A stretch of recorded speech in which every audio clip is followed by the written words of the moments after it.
અમારી સાથે ઘણા બધા ગાયનેક ડૉક્ટરો છે અને આજે જે આપ વાત કરી રહ્યા છો એ અમારા જાણબારું હતું.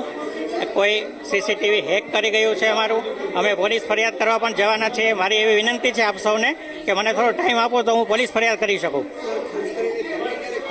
મને જસ્ટ હમણાં 10 મિનિટ પહેલાં ખબર પડી. હું બીજી હોસ્પિટલે બેસું છું, ત્યાંથી મને બોલાવવામાં આવ્યો કે આવું કંઈક પ્રોબ્લેમ છે.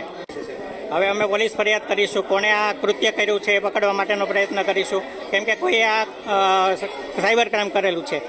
ઓપરેશન થિયેટરમાં ના હોય પણ જ્યાં કિંમતી વસ્તુઓ પડી હોય ને એવી જગ્યાએ સિક્યુરિટી માટે જ્યાં અવર જવર વધારે થતી હોય ત્યાં રાખવું પડે છે.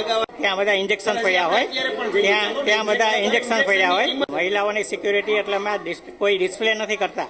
આ સીસીટીવીનું ડિસ્પ્લે ક્યાંય થતું નથી, કોઈ જગ્યાએ નથી થતું.